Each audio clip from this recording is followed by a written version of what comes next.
দয়াল রামের নাম রে নাম চিরকালে সাথী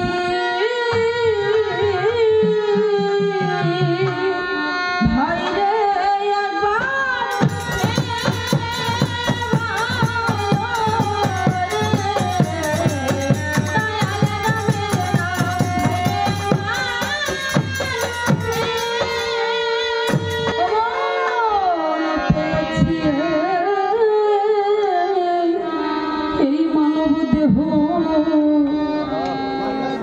এ দেহের মধ্যে সতত সন্দেহ গুরু পদে চিন্তা দেহ এ দেহ তুমি ভাই রে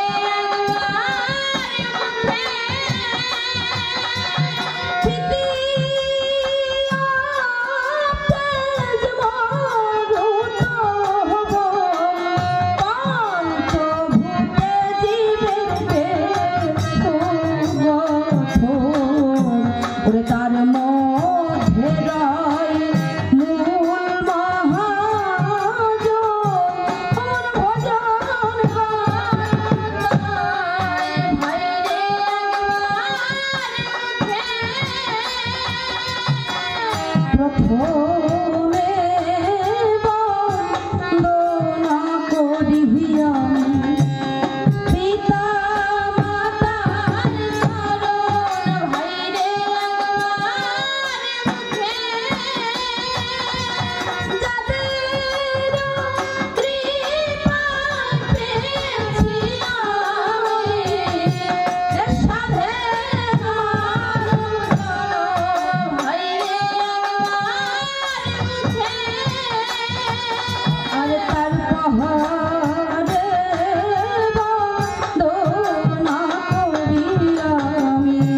প্রথমে প্রণাম করি পরমেশ যাহার গুণ কীর্তন বর্ণি আসে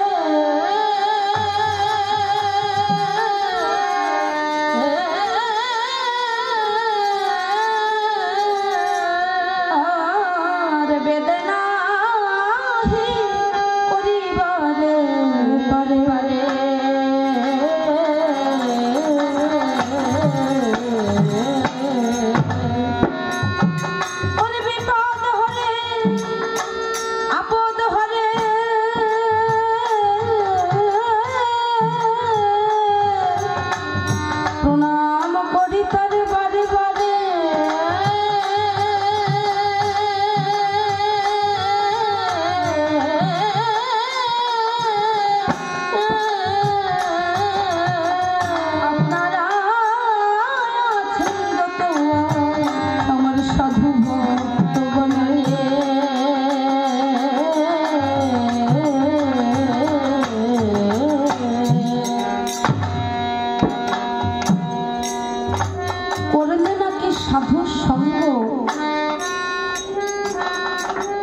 পবিত্র হইবে এ পাপ অঙ্গ ভুল ত্রুটি খুঁটিনাটি আছে জীবন ভর আজ সাধুগুরুর আগমনে আপনাদের মতো বৈষ্ণব ভক্তের আহ্বানে এসেছি এই মধুর বৃন্দাবন।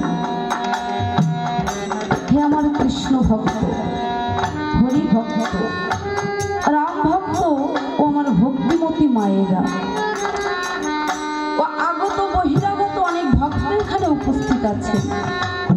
এই রামায়ণ জগতের সর্বকনিষ্ঠা রামায়ণ গায়িকা আমি, জ্ঞানহীন, ভক্তিহীন, কৃষ্ণ প্রেম ও মাধুর্যহীন এ অধমাধীন রামায়ণ গায়িকা ভক্ত রজপিয়াসী অতি ক্ষুদ্র শিল্পী সমাজ সরকার ও আমার ছোট্ট একটি সম্প্রদায়ের পক্ষ থেকে সকল ভক্তের চরণে জানাই আমার শতকোটি দণ্ডবত।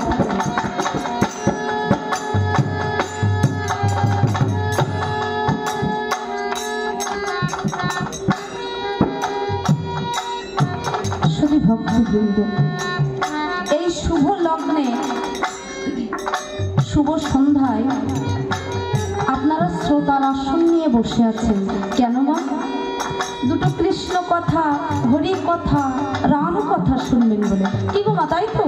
এখানে আসার তো ওই একটাই কারণ, আমরা সকলে দুটো ভগবানের কথা শুনবো বলে।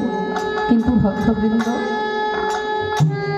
আলোচনার প্রথমে আমি বলতে চাই, যিনি কিনা এই সৃষ্টি স্থিতি এই লয় প্রলয়ের মালিক, যিনি এই বিশ্ব ব্রহ্মাণ্ডের মাতা পিতা ওই ভগবান শ্রীকৃষ্ণ, যার কথা কিনা মাগো সৃষ্টিকর্তা ব্রহ্মা বর্ণনা করতে পারলেন না। চতুর্মুখ ব্রহ্মা তার চারটি মুখে ওই ভগবানের কথা বলে শেষ করতে পারলেন না। দেবাদিদেব মহাদেব, যার কিনা 5টি মুখ ছিল, আমরা যাকে মাগো পঞ্চানন বলে জানি, সে ভোলানাথ মহেশ্বর তার 5 মুখে ওই ভগবানের কথা বলে শেষ করতে পারলেন না। যার কথা কোনো দেবদেবী বর্ণনা করতে পারলেন না, সেই তার কথা আমার মতো একটি সাধারণ মেয়ে সারাদিন যে বাবা কত ভুল করি আমি নিজেও জানি। চলার পথে ভুল হয়ে যায়, বলার সময় ভুল হয়ে যায়, এই জীবনটাই যে ভুলে ভরা। এই ভুলের মাঝে থেকে কি ভগবানের কথা বলা সম্ভব? সম্ভব নয়। তবে ভক্তবৃন্দ, আমি আমার গুরুদেবের মুখে শুনেছি ভক্ত পদধূলি আর ভক্ত পদজল, ভক্ত ভুক্ত অবশ্যই সেই 3 হয় মহাবল। শুনেছি ভক্তের কৃপা থাকলে, আপনাদের মতো ভক্তের আশীর্বাদ থাকলে নাকি অসাধ্যকে সাধন করা যায়, অসম্ভবকে সম্ভব করা যায়। তাই ভক্তবৃন্দ, নিজের সন্তান ভেবে আমাকে যদি একটু আশীর্বাদ করেন, আপনাদের আশীর্বাদের বলে হয়তো আমি এখানে দাঁড়িয়ে দুটো ভগবানের কথা বলতে পারব।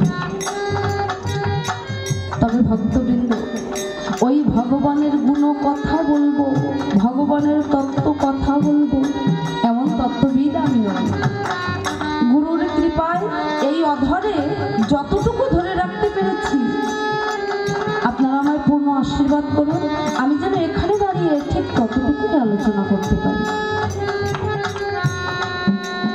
আকাশের শোভা চন্দ্র যেমন, চন্দ্রের শোভা তারা, ব্রজের শোভা কৃষ্ণ তেমন, যেমন নদিয়ার শোভা গোরা, পুকুরের শোভা পদ্ম যেমন, পদ্মের শোভা আলী, হরিনামের শোভা তেমনই গো এখানে আছেন যত আমার গৌর গোবিন্দ ভক্তমন।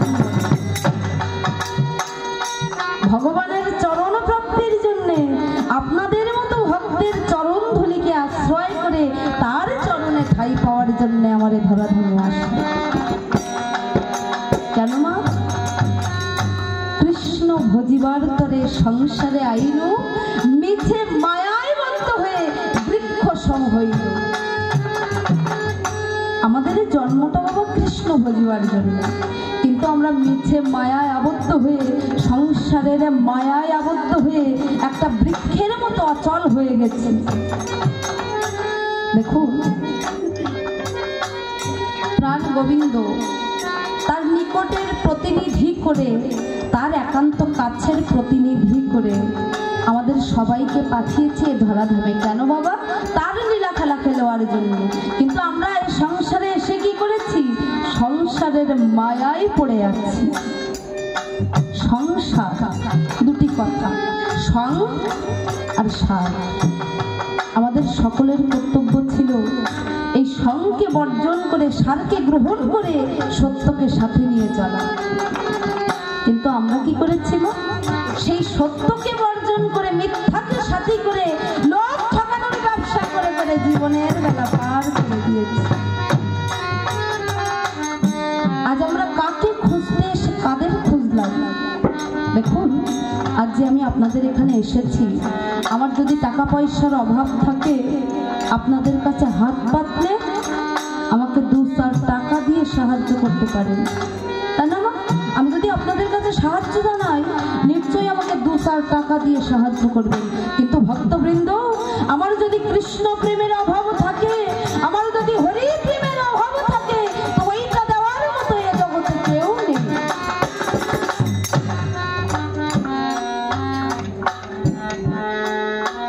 আমার যদি হরি প্রেমের অভাব থাকে, ভক্তির অভাব থাকে, তো ওই ভক্তি, ওই হরি প্রেম দেওয়ার মতো এ জগতে কেউ নেই। কারণ ভগবান পরীক্ষা করেন কার কত ভক্তি। মহাজন বললেন, এ জগতে ভক্তি যার ওই ভগবান তার। ভগবান কিন্তু পরীক্ষা করেন কার কত ভক্তি। তাই তো মাগো, ভগবান পরীক্ষা করেছিলেন ওই ভক্ত বাঞ্ছারাম। ভোর 3টের সময় ভক্ত বাঞ্ছারাম যমুনার জলে গিয়ে হাঁটু জলে নেমে দাঁড়িয়ে ভগবানকে ডাকছে। আর ভগবান কি করলেন? কালো কালো মেঘ, ঘন ঘন বৃষ্টি, বজ্রপাত দিয়ে পরীক্ষা করলেন ওই বাঞ্ছারামের ভক্তি। যেই না ঝড় উঠেছে,